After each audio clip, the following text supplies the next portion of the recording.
Hello, everyone. Welcome to the RAWK reveal. This one's a long-awaited one. We usually don't wait this long.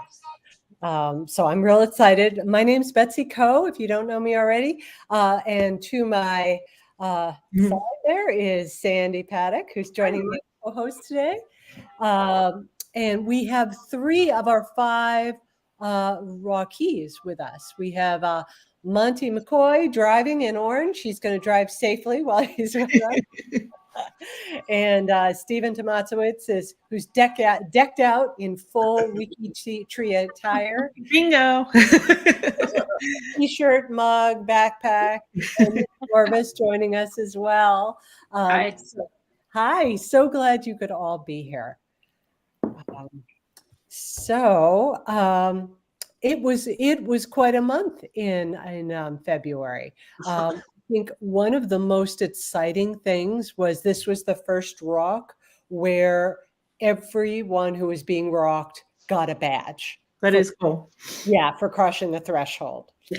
So we worked really hard. We wanted once we saw that was attainable, we pushed for that. So let's look at. There we go.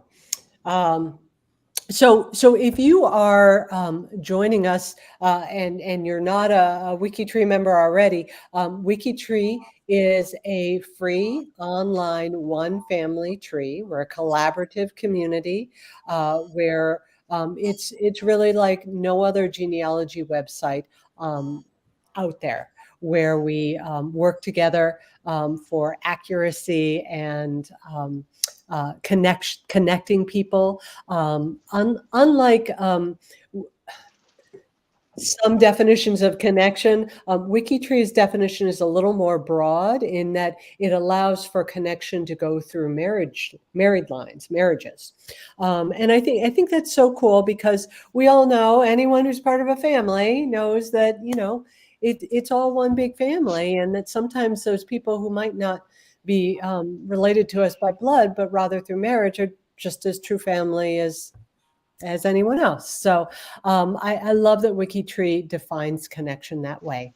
The RAWK, We Will RAWK You event started in March 2023.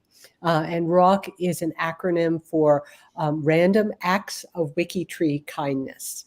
And what it involves is that we have people nominate others from the community, and then we randomly select five individuals who are going to get RAWKed. And what that means is that our team of volunteers go to town for a month on their lines and try to increase their CC7. The CC7 are all profiles within 7 degrees of an individual. So you are 0 to yourself, your parents are 1, your grandparents are 2, and so on out.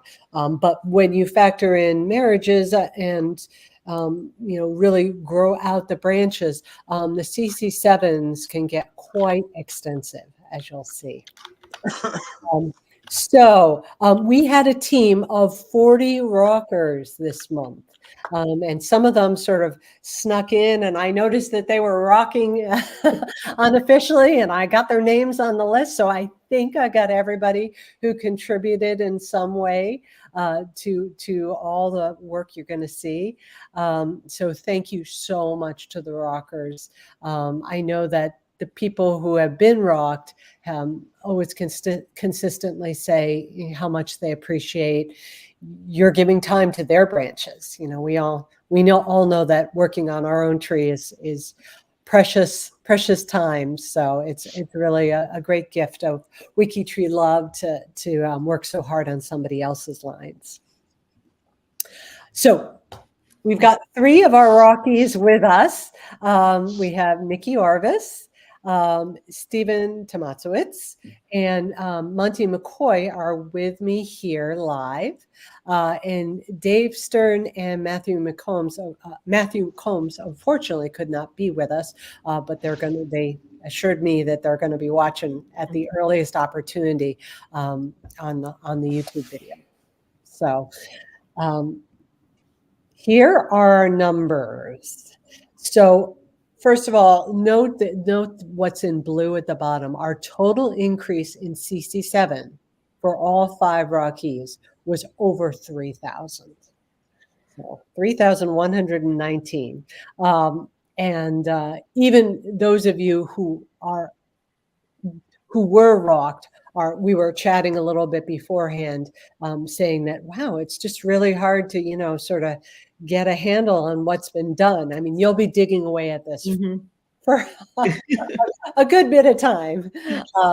So we have here the starting numbers, the ending number. So this was the number on January 31st. And this was the number right on February 29th. Right before midnight. So we can also see that percentage growth for each person. It looks like, well, by percentage wise, Dave started the farthest behind and had the most growth by percentage.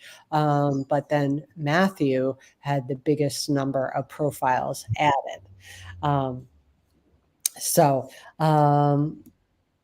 And as I mentioned, all 5 Rockies earned a badge. We were able to get Stephen, Dave, and Nikki over 1,000.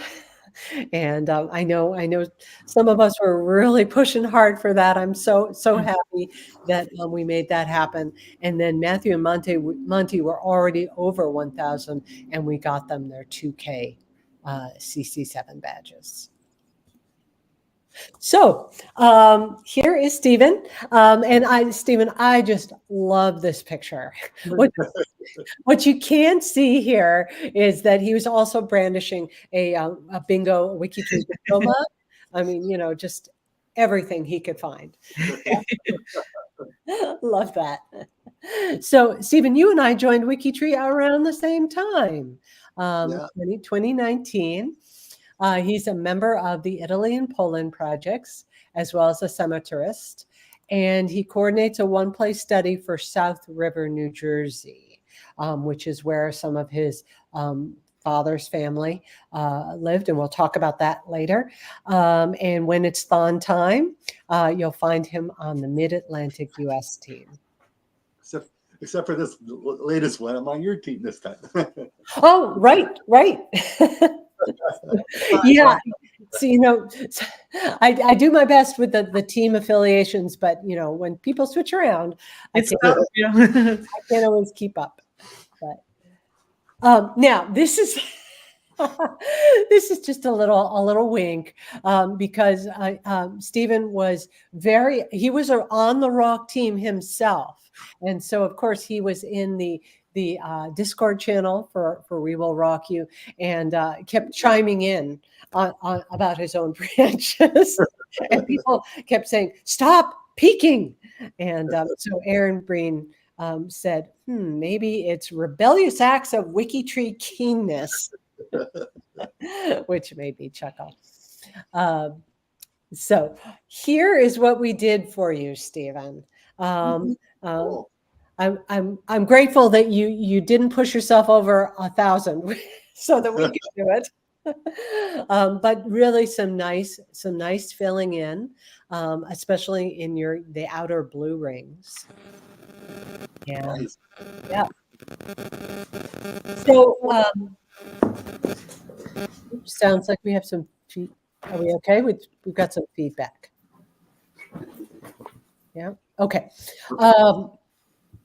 So looking at Stephen's line, well, you know what, Stephen, I'm not going to presume to talk about your lines because you know them way better. Do you want to just give us a quick little introduction to your family?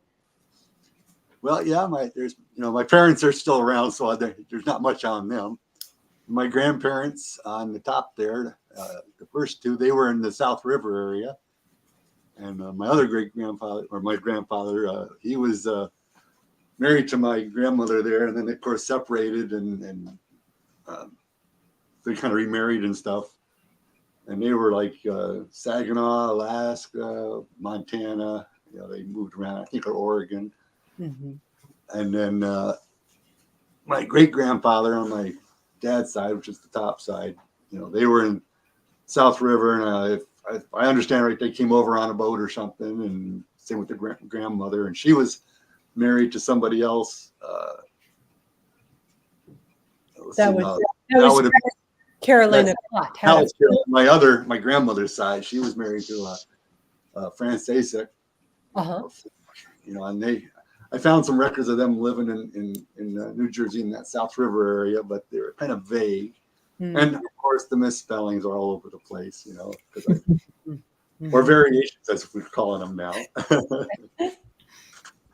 And my other grandfather and his family, they were over in Saginaw in that area. And through my research, it's like my great grandfather's son, which was Robert, went, along with the photo with the hat.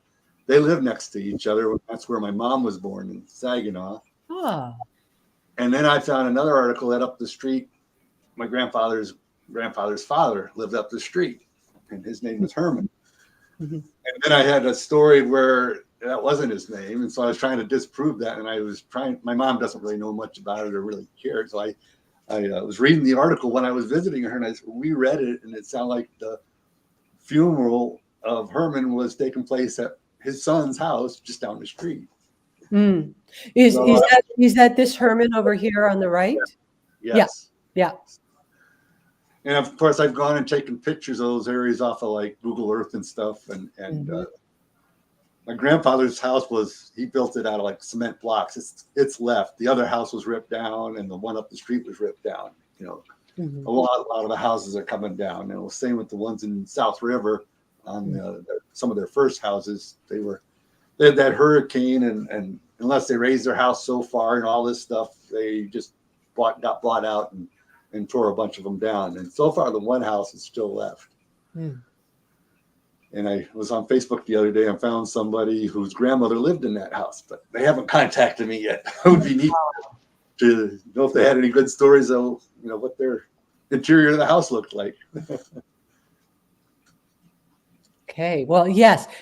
So your Stephen's one place study really is focusing a lot on the houses of the area. I thought, and I noticed in your profiles, you go into a great deal of detail of the history of the houses where your family lived. So I thought that was very cool. Here is so I guess it was not just your paternal, but maybe some of your maternal as well were in South River, New Jersey. Well, we live there. We live near there. Okay. Yeah.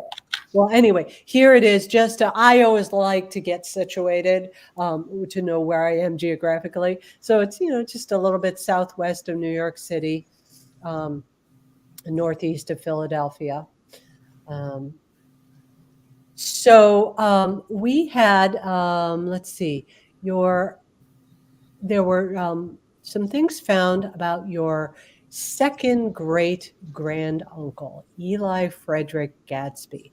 Oh yes, okay. So this was an existing profile, and it's actually actively managed by Jane Embleton. And what happened here was that Christine Daniels created a close connection between you and Jane when she connected Eli with his parents.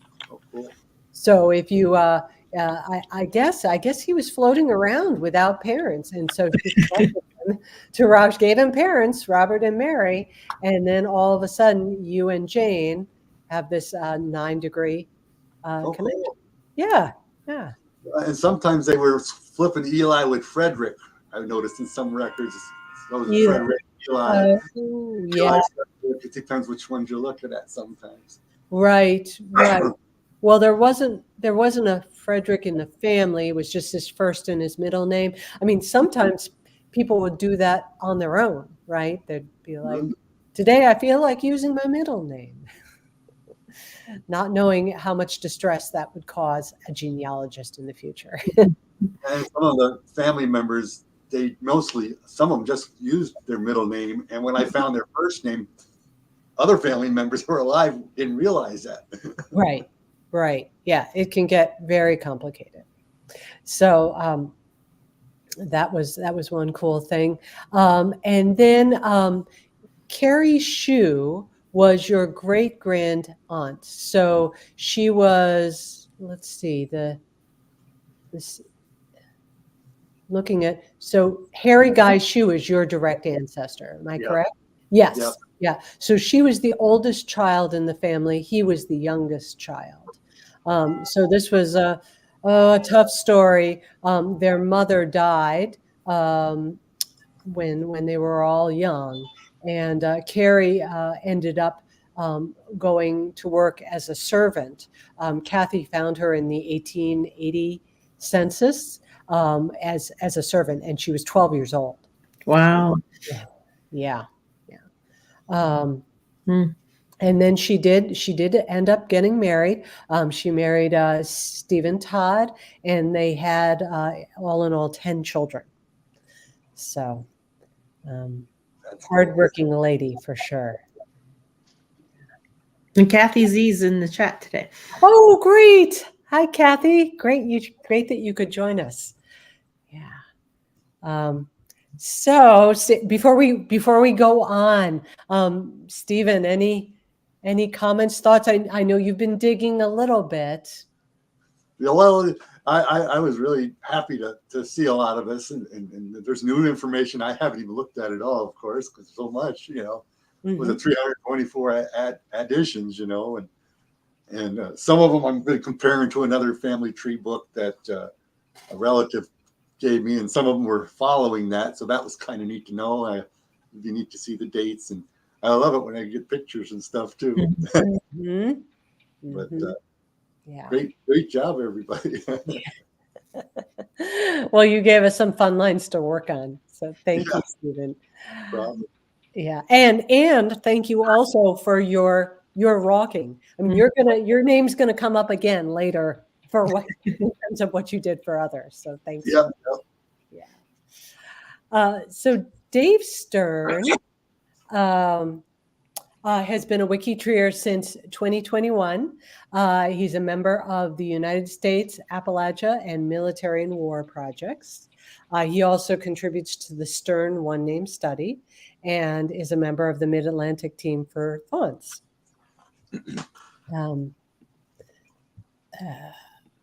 I'm sorry, guys. I have a software up my my computer is insisting that I enter a password.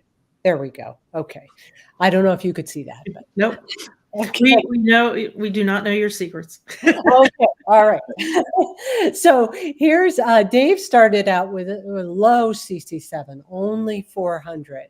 So you can see what we did here. I mean, just actually, Greg Clark helped me a little bit this morning with getting this graphic, and he exclaimed, "Oh my goodness, what amazing growth!" And I agree. 659 additions to Dave's CC7. So I was able to make a list of Dave's lines that ended up being worked on that I know of. That's the big disclaimer. I mean, there could be more, but these were the 6 that I was aware of. And going to this to his ancestor view, I put a star by the most recent common ancestor for those lines. The Cameron one goes back to the 3rd great grandparent level, and so Cameron was the maiden name of John McMillan's mother. So I would say, Dave, whenever you watch this and you're ready to roll up your sleeves, these are the lines where I would be looking for activity. So just to look at a couple of things. Now, people who ended up adding profiles as a part of the We Will Rock You challenge generally should have hopefully orphaned them by now, so that the Rockies can go ahead and pick those up within their own watch list. So here are 2 examples. We had Jeremiah Kearns, Kearns 1327, who is a 7 degree connection for Dave. And Christine Daniels worked on his profile, filling it out a little bit. And then more, even closer, we have Mike Russian, 27, 4-degree connection. And Stephen and David Reynolds Gear were responsible for doing the work on this profile. Stephen, did you, I can't recall, did you create this or was it already, I think it might have already been there and you added to it? That one I can't remember. Yeah, so many profiles. Yeah. But there's work to be done there. Parents and siblings who might be able to be added. So, but this is nice because you've crossed the pond there, and anything that's done, will still add to the CC7 because he's only at 4 degrees. So that's really nice to find a 3 to 4 degree connection with room for growth. So I just wanted to point this out in case anyone is not aware of this. Under the Find menu, right towards the top, you'll see there's a place to click on CC7 changes, and that's for your personal changes. If you notice, you go log on to WikiTree one morning and see, oh my gosh, my CC7 just went up by 10 and I didn't do anything. Click here and you're going to find out what happened. It's pretty recent, and I'm so glad for it and what it can tell us. I think it's for the month. Oh, just for the month. Okay. Yeah. And I would also say, I think you need to set a baseline on it. You need to do it at least once, and then it sort of knows how to look moving forward. So go ahead, if you haven't already clicked on that button, go ahead and click on it, get it in tune with your CC7 grid, and then it can catch any new changes.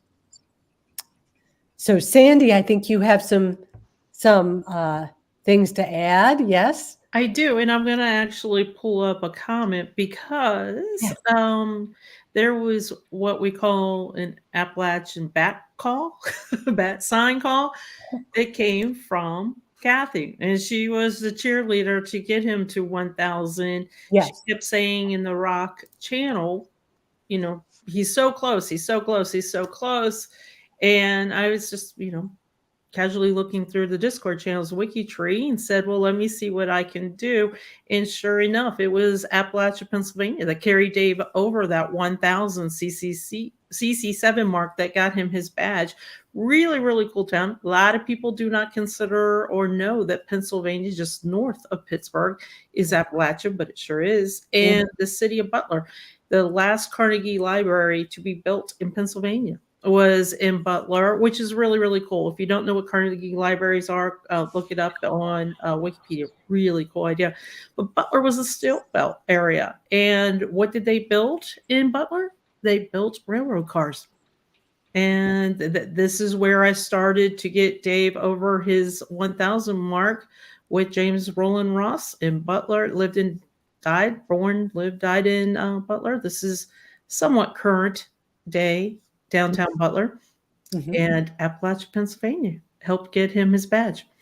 And thanks, Kathy, for keeping track of that and kind of putting it in front of my face. Yes, yeah. I echo that because I saw Kathy was spurring people on, and that really made a difference. Should I go to the next? Yes. Okay. Oh, there was one. Okay.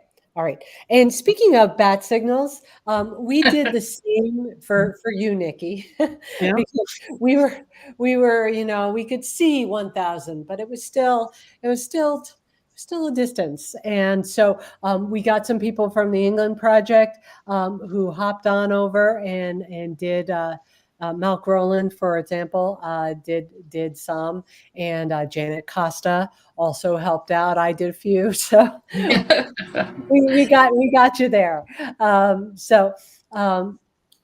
Nikki's been on WikiTree since 2018, member of the Wales, England, and Profile Improvement Projects.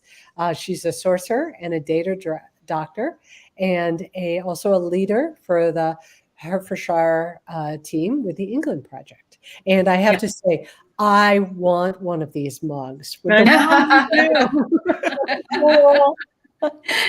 Yes, a wonderful Christmas present from my wife. Yes. Very, very nice. Yep. Yeah, just as because I'm going to toot my horn, I'm also leader for the Radnorshire team for the Wales project. So, and they're like right next to each other. So I have family that cross all the time. So, okay, Great. Yeah. Anyone who's watched me on the LiveCasts might have picked up on the fact that I have a little bit of a mug problem. So I love a good mug. So, well, here's we got you over by 28.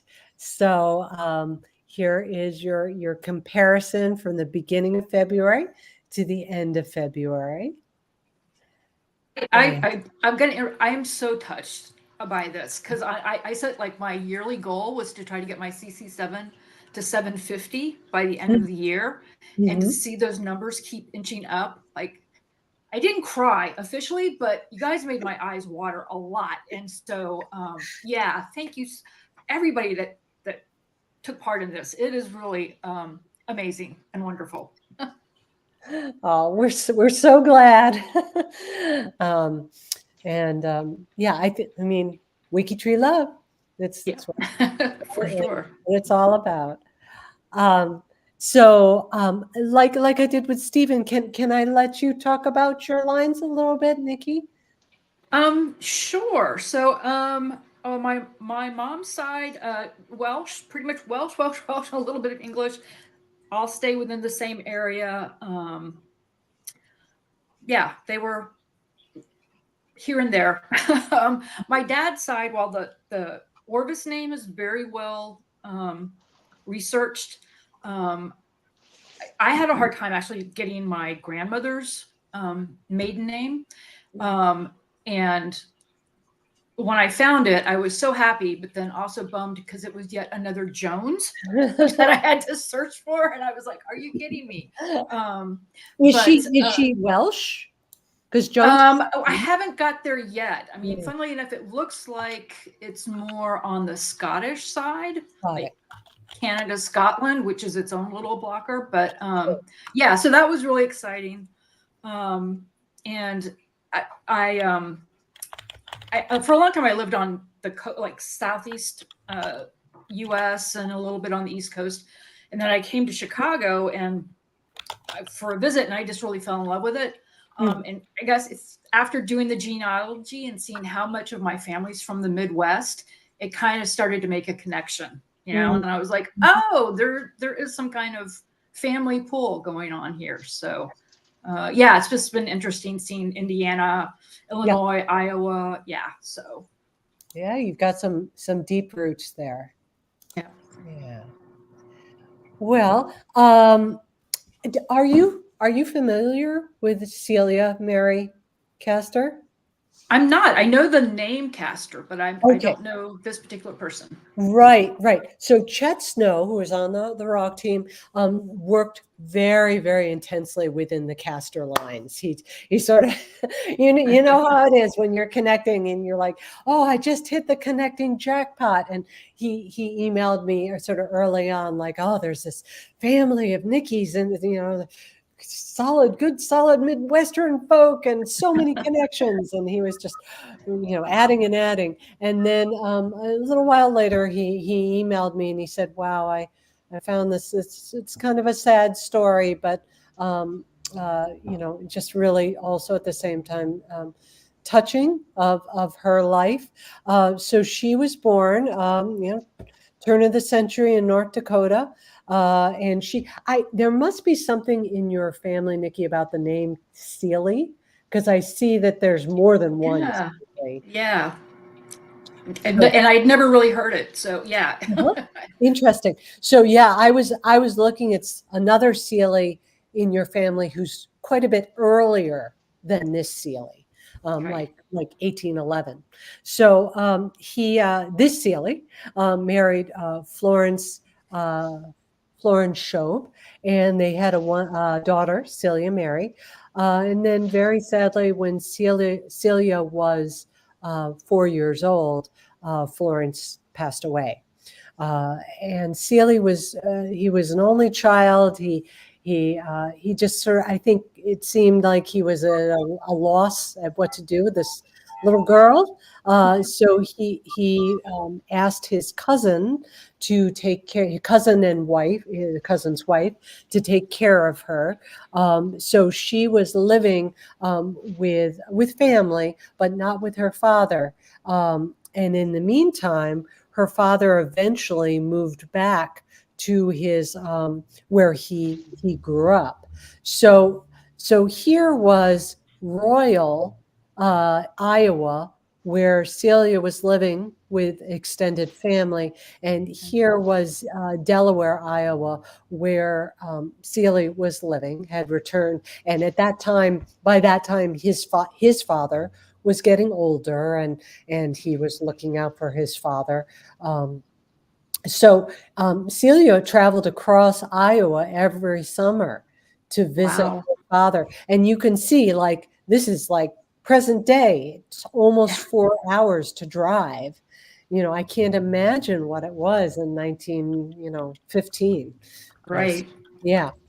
So a big person in Celia, in the family equation was a cousin of Celia's whose name was Mabel Talmadge. So Mabel was living with Celia and his father, and she was the one who was really responsible for encouraging, strengthening the relationship between Celia and her father, became a surrogate mother to Celia. So eventually, after she graduated from Royal High School, Celia moved permanently to Delaware and lived with her father. She was working as an agent for the railroad company. And eventually she met a young man, Elmer Smith, and they got married, and Mabel made sure that they had a lovely wedding festivities. And so they settled down in Marshalltown, and eventually had a baby daughter who was named Florence for Celia's mother. So the sad part of the story is that Celia herself succumbed to stomach cancer. So she ended up dying when her daughter was 4. Oh, wow. Yeah, just as her mother had. Wow. So yeah, it's one of those really tugs at your heartstrings. Yeah. Yeah. Wow. So and then moving over to Wales, do you I think you must already know a bit about your highway line, am I right? A little bit, yeah. I mean, my Uncle Bill married into my mom's family, so I know them a little bit, not as far back as I would have liked, but yeah, Okay. I know the families. Yeah. So John Tyner, and I know John's in the Yes. chat. Hi, John. Yeah, hey, John. And Maureen Wilkins, who's over in London, they were working on your highway line. So you'll see their names on the changes. They added. And I looked at Thomas Highway. So he was very known for founding this hydro spa. Wow. And in the Highland Moors, and I mapped it. So it's right in the middle of Wales. Yep. I'm That's, yeah. Do you know how to say this? Landrindod Wells? Yeah, Landrindod Wells. Yeah. Okay. All right. Yep. And I read just somewhere that it's often just referred to as Dodd. Yes. Yeah. The Dodd. Yeah. Right. So, and he also discovered several springs, and I mean, this was this was quite a thing back in his, turn of the century, late 19th, early 20th century. Right, And right. yeah, so apparently they are refurbishing this spa. So All right. Yeah, well, Landerdot in Victorian times was big spa town. That was their whole thing. So yeah, it makes sense. I didn't know about this. That's so interesting. yeah, oh good. Wow. I'm glad Yeah. we uncovered some things you didn't know. Yeah. And did you peek at all, Nikki, as we were I going? didn't. I wanted to so badly, but I was like, no, I'm gonna wait. I'm gonna wait. So tonight, yes, I will be shuffling through everything, and going through it all. Okay, all right. That's very disciplined of you. Not only waiting at the end of the month, but waiting until the reveal. So, and Sandy has something for you too. Imagine this. Yes. Guess what? You're an Appalachian. Really? Wow. So again, Kathy sent out the Appalachian bat signal call, and it was towards the end of the month, and she's like, "I just know we can get Nikki over the line." So I said, "Okay, well let me just take a look." And I swear to you guys, it's just random where I happen to find this. It's like WikiTree's calling me with their own bat call. And you were really close to the 1,000, and it was West Virginians who got you over to your 1,000 badge. And this is kind of really interesting to me because I have workmans in my family, but we're not connected through the workman's interests. We're connected through my Bennett's, But Pocahontas County, West Virginia, is where a lot of my ancestors, and my mother's paternal line come from, like almost all of them. And then Minnesota, where that location is in Minnesota, is where my husband's family come from. So and when I saw this, I was like, this is strange. This is weird. Yeah. Never the two met until my husband and I. So this was kind of interesting. And the other thing is, I would have assumed that the West Virginians, such as Ike and his entire family, his brothers, his sisters, his wife, his children, his mother, father, all left Pocahontas County, West Virginia to go to Minnesota, assuming that it would have been because timber was really big business in West Virginia and also Minnesota. But no, lifelong farmers. And they farmed in West Virginia and went to Minnesota to farm as well. So you're an Appalachian. Welcome to the Biscuit Club. Awesome. All roads lead to biscuits. It does. In, through, beginning, during, after. You're there. And that's it. Yeah, fantastic. Thank you. And I will tell you, I was in Pocahontas County October of last year, and that is actually my picture of on the road. Not quite nice. on the road, but that is an accurate picture they took going through Pocahontas County. Huh. Wow. Beautiful. Yeah. So let's have Nikki finish up hers because this one kind of speaks to the next two. Yeah. Yep, exactly. So Nikki, enjoy discovering all the new profiles.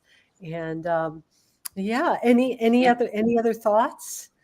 No, I mean, this is just an amazing project, and obviously not the one that's going on, but the next one after that, I'm going to give back and join and see what I can do to help others, because it's just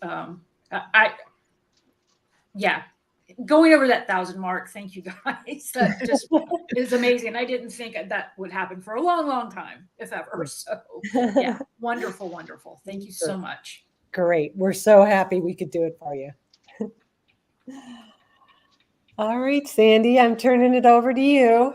So I think that we've got our two remaining rockers, and that would be Matthew and Monty, and they are hardcore Appalachians. Whether they were part of this project or not, they would have no choice. They're really hardcore Appalachians. But before I begin, when you talk about RAWK and you get involved as we were from our end helping,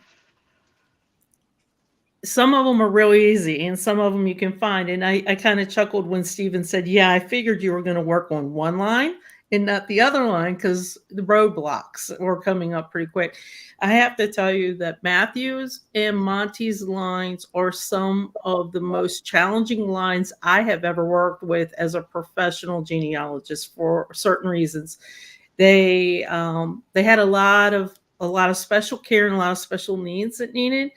And I'll tell you kind of what we did along the way. And also I have a big thanks to get at the end. But because they were so challenging and they had a lot of issues with them, that we literally babysat these certain problematic profiles. We tried to babysit their lines. We answered dozens of questions from those that were helping. They were like, is this right? Or is this the right location? Or is this the right person? Because they were so difficult. So we actually knew in advance who was going to get rocked, and we went and cleaned up a lot of profiles beforehand. So those that were volunteering at the very beginning on February 1st had a clean slate to work with. Otherwise, it would have been a disaster. So we babysat, we helped out, we answered a lot of questions as a project, and we chainsawed quite a bit. And I just want to shut up because I don't think everybody understands that sometimes project members come together for RAWK and do things like this. Mm-hmm. Okay, so let's talk. I believe it's Matthew that comes up next. And Matthew's been a WikiTreeer since 2015. He's been active, and then he's taken a break because I know he's had to move, and then he's come back and he's active, really active again. In the meantime, why he was taking a little bit of break from WikiTree, he was waiting on his DNA. And we're going to explain why that's important in just a minute. He's a member of our project, the Appalachia Project, and also the Appalachia Roots team for Thons. And then on the next slide, we can kind of see where his CC7 went. So it looks like we didn't do a lot. But again, I just want to point out that with Matthew's line in particular, there was so much babysitting and so many questions to answer from other WikiTreeers that it took a lot of time, but we did get them over 2,000, well over 2,000 badge. So that was pretty exciting. Actually, Sandy, I have to say I disagree that it doesn't look like you did a lot, because where you filled in was closer to the center, and I think that's tougher. It's easier to be further out. Yeah, his was interesting, and we'll show you. I'll help you out on the next slide, Matthew, with your family line. I just want to point out that when I said hardcore Appalachian, I mean it. I mean, his family is from Appalachia all the way back. I mean, it's Kentucky. And since Matthew is not here to defend his choice, I will tell you that we do fight over Kentucky Appalachian spice and Maryland Appalachian spices. So I will tell you that, Matthew, my spice is still better than your spice as we for cupcakes. That's the benefit of not being here. I get the win. But no, he is hardcore Kentucky, and I love all his grandparents' pictures. Those are so nice. Yeah. Okay, and then on the next slide, we'll see deep roots, very, very deep roots. And you can see this is Kentucky. You can see where he's at. This is very close to, some of you might know Harlan, Kentucky. Harlan gets a lot of press. It's a couple counties away. And this is one of his family photos. It's a family reunion photo of the mom and the dad and the kids. So that's a really, really cool picture that you see from his own records and his own files. Very deep roots, which sometimes is easy and sometimes is not. And I'll explain why on the next slide. Okay, so the Rocky became a hawk. We had something called MPE. And for those of you that don't know, there's different ways to say it or define it, I should say. I will say not the parent expected.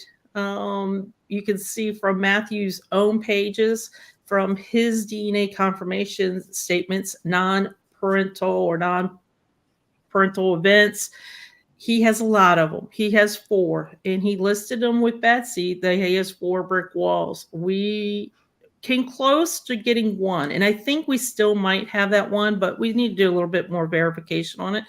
Thankfully, Matthew has done his DNA. He's an expert in DNA. He knows his stuff with DNA. He knows his family lines with DNA. And a lot of problems with MPEs. And unfortunately, this happens. Sometimes we get excited on our own lines. We get excited and we see a census and we thought, oh, there we go. We can add them to the tree as a parent. And especially if other places have little green leaves that say it's true, then it must be true, but it's not. And we in the Appalachia Project knew this ahead of time. He warned us that there were 4 MPEs that we needed to look at. What we did is, you see at the bottom of the slide, we went and put the parental relationship is not X person. Please see notes. We left notes in the biography. Now, why did we do that? Because this person, Woodward Bowling, is shown on every census for a particular profile, for a particular ancestor. So it would seem to make sense that that would match, but it didn't, because Matthew goes by DNA first. Then he'll go by records. So he already knew. We've disconnected Woodward Bowling about 4 times that I know of. So it's really easy to do on our own profiles, our own ancestors. So that's why we kind of did that little warning. And then we turned Matthew into a hawk. We didn't know what else to do. So we said, Matthew, you know your lines, you know the DNA for your lines, and you also know your MPEs for your lines. These are we gave him a set of profiles and said, babysit them. Don't do anything else this month, but babysit them. He did one other thing, and I'll tell you when we talk about Monty what he did, but this was the only way that we could figure out. So it's funny that Stephen and Nikki, you guys kept it kind of don't look, and we encouraged him to look.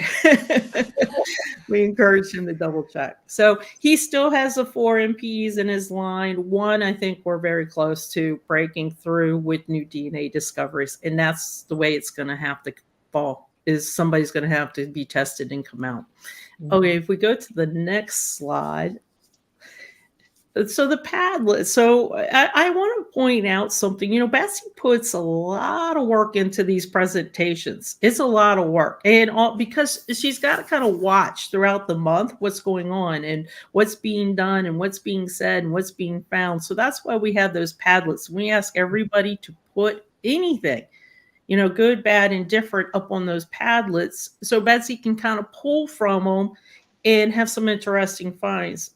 You guys work the lines, so we only know what interesting finds are when you put them up there. So I encourage everybody to continue to do that and put it up there, because this was kind of tricky with Matthew. He only had sad stories on his Padlet. So I took some that were probably more special to Matthew than anything else. So the first one was, he has an ancestor, George Woods, who was a night policeman, and he was an end to watch. He went into a cafe. There was a taxi driver that was inebriated that was at the bar, shotgun in front of him, 2 pistols on a nearby table, gunfire ensued. Some were wounded, but Officer Woods and the cafe owners, and I believe their 2 children that worked at the cafe, were killed outright. So that was kind of an end to watch. And the second one is very fascinating to me. As you know, I do a lot of work with coal miners and a lot of ancestry work with coal miners, as well as Disasters Project on WikiTree. What you're looking at in the picture is a coal mine cart or wagon, a car, however you want to put it, that's actually in the coal mine. They will drag that and a couple other ones along the way throughout the deep mine on the railroad tracks. That is 1 ton. You probably heard the song 16 tons. Well, that's one. And coal miners would have to get 16 tons a day out. And that's a lot. That's a backbreaking work too when this was done. So Chris Smith actually died in a coal mining accident. He fell underneath one of these and broke almost every bone in his body. And you can see that he actually fell in the mine, the little bottom piece of clipped image shows that it was an accident and that he fell under the mine car, and they literally had to carry him out. Keep in mind that almost every bone in his body was broken. It was excruciating. So Matthew's family are coal miners. They come from coal mine country as well. And the other thing that's very interesting about this is the doctor who wrote up that death certificate actually had the guts to write it in full detail. Most of the time, doctors would just say died in a mine, and you wouldn't get that information. So hopefully when Matthew sees this, he can go back and check out the profile for Chris James. But that is a lot of coal that you got to bring out of there too. Okay, and then on the next slide, and I should say, Nikki, I love my Welsh coal miners too. John helps me tremendously with my Welsh coal miners research. Okay, so something kind of cool out of Matthews. So he had an ancestor, Joseph McDonald, who signed up for the New York National Guard, instantly was sent to this, what we call now the Mexican expedition. Some know it as the Pancho Villa expedition or the Mexican punitive campaign. And for those of you that don't know about this, Pancho Villa kind of started the Mexican border wars with the United States when he invaded, I guess is the only word I can use, New Mexico. President Wilson didn't like that. So Pancho made it back over to Mexico, but President Wilson said, no, I want him brought to me. He should, face judgment. And that's what this Mexican punitive campaign is about. It was one of the last times, too, that we used horses, tremendous amount of horses on U.S. soil for a war as well. So he has an ancestor that actually fought in the Pancho Villa expedition. Wow. And those came from Wiki Commons. Those are not Matthew's pictures or not his ancestor that I know of, but that's a lot of soldiers. Mm-hmm. A lot of soldiers walking through there. Yeah. Okay, so then we go to our next slide. And Monty, you're up, but let me just finish with Matthew. I need to say something too very special about Matthew. Matthew came into our Appalachia project a while ago. It helps everybody out that has a DNA question, a Kentucky question. He's really just such a cool guy that jumped in from the instant. Sometimes, when you have new people that come on the WikiTree or new people come into your project or even on Discord, they're a little shy. And I love that Matthew jumped right in, fit in, and started helping right from the get-go. So I just wanted to give a shout out to Matthew and a thank you for being part of our project as we go through. Okay, Monty, are you driving safely? Driving safely, just listening. Okay. I know you've got a couple people that were worried about you. So Monty, I am thrilled at Monty. Monty is new to WikiTree. He is new to the Appalachia Project. As a matter of fact, I think Dave Stern beat you by a week. So who we profiled earlier, Dave Stern has been an Appalachia Project member for about 3 weeks, and Monty just a little bit more than that. And he also is on the Appalachia Roots team for Thons. He's diving straight in this thon and going straight in. If we go to the next slide, Monty, we got you over. He was just got his 1,000 badge and we got you over 2,000. So I need to ask, did you peek? Did you look? Not a lot, a tiny bit. And we also have in our Discord, our project Discord, we have a little sub channel set up. So if we have any questions or research issues or problems, then we ask them there.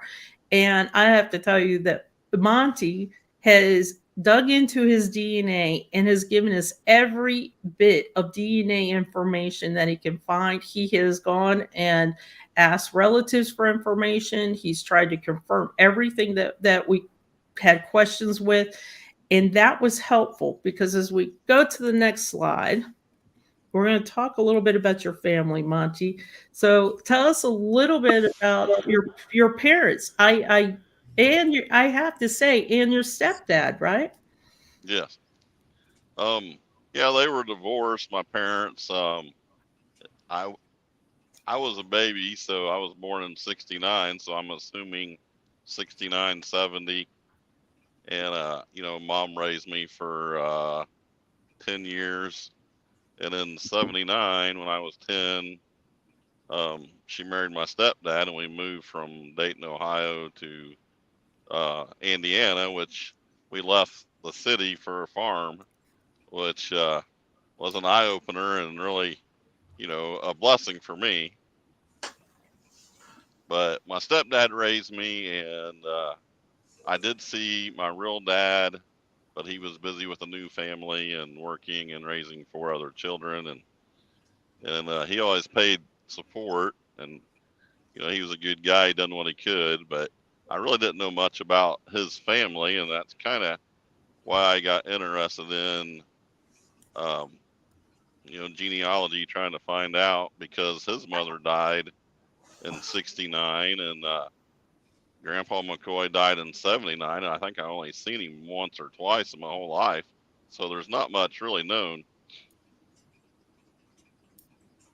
And I'll say that the McCoy is an important name to Appalachians. It's out there, and it's pretty important. If we go to the next slide, I want to show you something that Monty talked about. So this photo comes from Monty himself. This is one of his photos, and you had a really good saying with this, Monty, about a creek, I believe, when you were talking about the photo.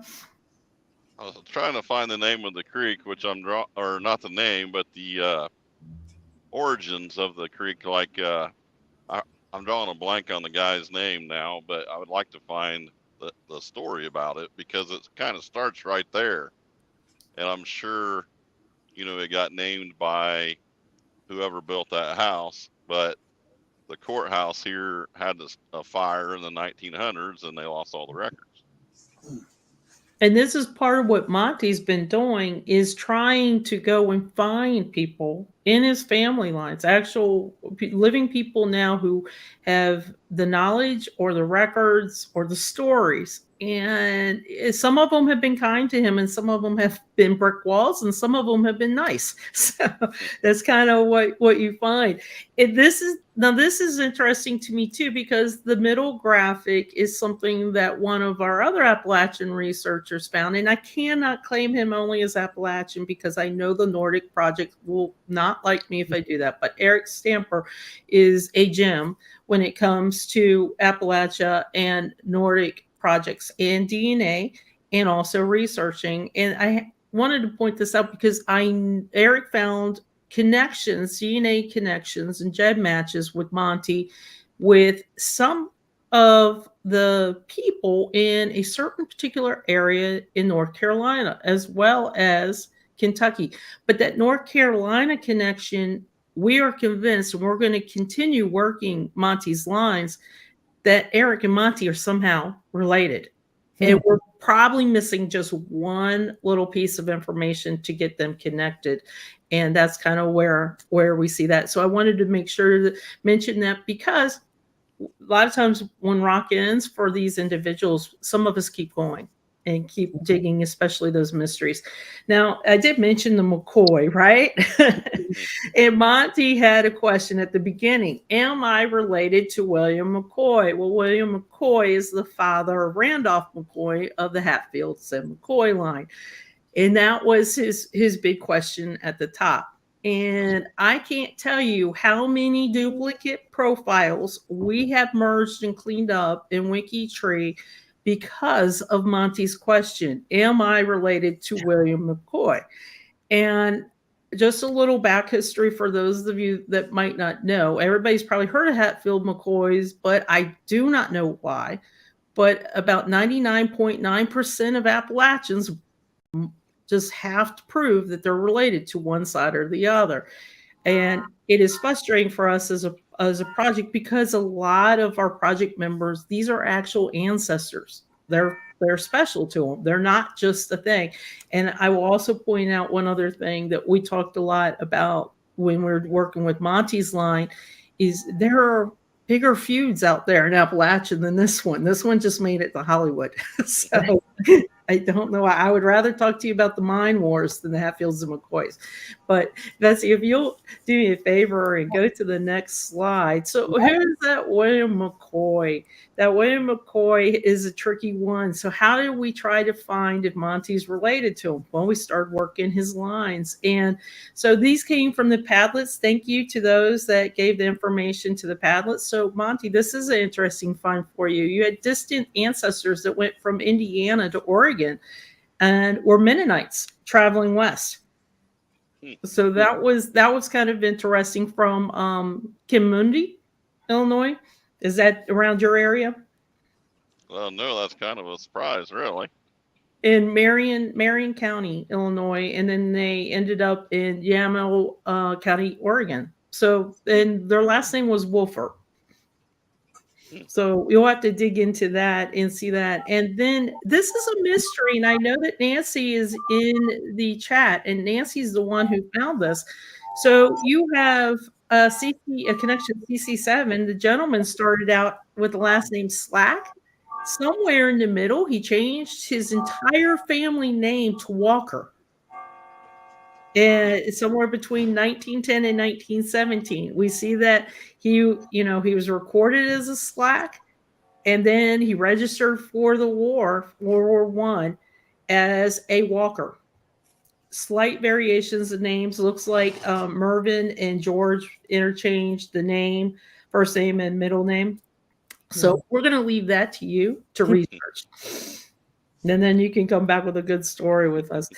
And if we go to the next slide, the brick walls. I did mention duplicates and brick walls, right? So how did we're still trying to figure out Monty's McCoy line as well. And I got to give a shout out to a gentleman named John, as well as Eric, who helped out with this. This really almost broke our spirit with this one. This one was tough.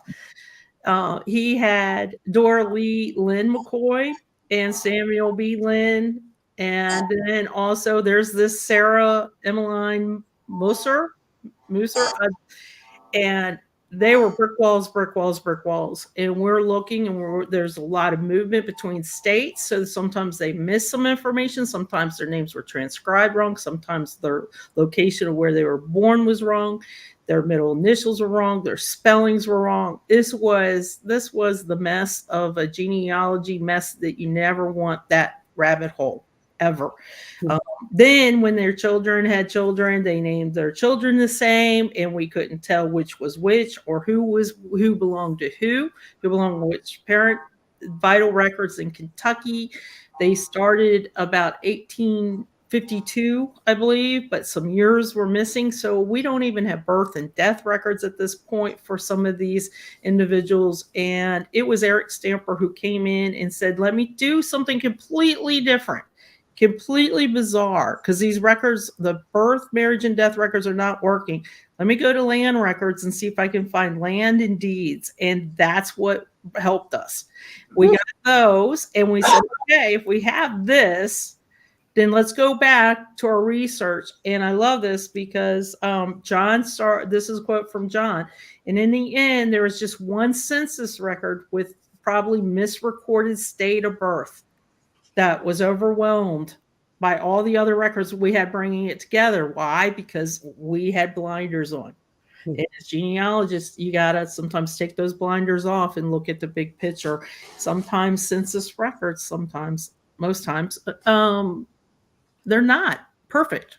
They don't always have the right spelling. They don't always have the right locations. So once we took a break, we sat back, Eric found the land records, we looked again, and we broke down some brick walls. So that was really cool for us to get those down. Okay, so I think we still need to answer that question about William McCoy, right?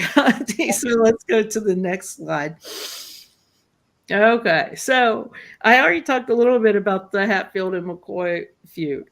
I can't tell you how many trees on another site, three other sites, had old William McCoy, Randolph's father, attached to lines that are Monty's. And we're talking probably, it's definitely hundreds, but probably close to 1,000 that had Old William connected down the line through Randolph and down to Monty. I know Monty went to family members and said, I need records. Give me some proof. Give me some verification. Monty has been trying to get DNA verification. You've had a little bit of trouble with DNA, right, Monty? Yes, with Ancestry DNA. So so something keeps kind of going wonky. So he's keeps sending tests out to see. So we've used Monty's DNA. That was the only way we were going to try and see if you connected to Old William. And sadly, we were never able to confirm a connection to Randolph, which would get us to his father, William. So we chainsawed. We chainsawed, and not just once, but there were many times. Because did I mention that every Appalachian pretty much wants to be related to a Hatfield and McCoy? So we're not giving up. We're going to wait till some more DNA comes in. Monty has a relative that's still living that we're going to try and bribe with biscuits to get some of her Lots of biscuits. paperwork that she has that she's keeping secretive. So there's still hope, but right now, if there's a connection from what I see to Monty to the William McCoy, it's going to be very distant at best. But we did try to get his one question answered that he had, but we broke down a couple brick walls in between. That's right. So that was good. That was good. Okay, and then on the next slide is probably the big one that I have to mention. I when I mention and call out certain people, please everybody know that I appreciate everybody's help, and I know Betsy appreciates everybody's help, and all of you that were RAWK appreciate everybody's help. I don't discount that when I call out just a few. But the reason why I'm calling out these few is because Eric Stamper, Patrick Stacy, Aaron Robinson, John DeHart, Doug Leeper, this group in particular came in hardcore, broke down lines, spent hours days going through really old records. These are unindexed records. These are not the easy to find ones. They questioned. And when they had a question, they thought that something was right for Matthew or Monty's line, but they needed a second opinion. They came in. They weren't afraid to say, "Hey, double check my work. Look at this."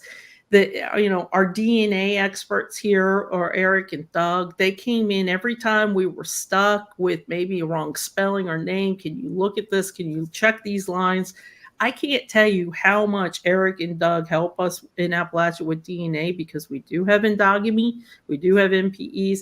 But the really, really, really cool thing, Matthew and Monty rocked each other. Yay. So that was really cool. They didn't go into their own special Padlets much individual, but they did go and chat in each other. So it was really, really fun to see them rocking each other. So I just want to give a thank you to this special core group, because I've seen it. I saw the work they put in, and we have what's called a late night rockers kind of group. It's unofficial, but you'll see a lot of us working from about midnight to 2 to 3 a.m. when it gets close to end of the month. Mm-hmm. And that's how we did it. So thank you to everybody. Wow. Yes, thanks to everybody for sure. I appreciate it. So Monty, what do you think of being RAWKed? This is fairly new experience for you. WikiTree, being on WikiTree, being in a project, and also being RAWKed. I was pretty excited. It was funny because I don't think that my family, my kids and my wife, they weren't, they're not into it like I am. So, they weren't excited, but I tried to follow along and dig through the William McCoys, because there's way too many of them, and, and try to answer it, but, maybe someday we'll get it. But I enjoyed it, and a super good crew, really helpful, and I do think me and Stamper's related somehow. We just haven't found it yet. Yeah. You are. But I appreciate them guys and the Discord channel, and Usually it's a wintertime project for me because in the summertime I barely go inside just to sleep. But it gets kind of addicting. WikiTree addicting. And I do need to say one other shout out to Monty and thank you. So Monty sent me, and it's hard to see, probably only got Ava is in work. So I wanted to thank Monty for that. And I think Eric, Patrick, Aaron, John, and Doug have one on their way too. Okay, so thank you. That's the Appalachians. And Stephen, I'm still working on that connection to you, but 4 out of the 5 had Appalachian roots. Cool. Almost a full house. Yeah. Well, I just listening to the past hour and everything. I mean, it's overwhelming, but in such a good way. Just the discoveries, the numbers, the investment of the RAWK team. It's really makes my heart feel full. So thank you so much to everybody for what they did and for letting us play in their branches if you were one of the Rockies. And if you're all fired up about We Will Rock You, we have another one starting April 1st, and that's not an April Fool's joke. I notice it's blank, blank, blank. We have 5 people who have been selected. Tell us. Yes. Well, first of all, let me explain that what we did this time round is that we took everybody who's been nominated since the beginning of RAWK.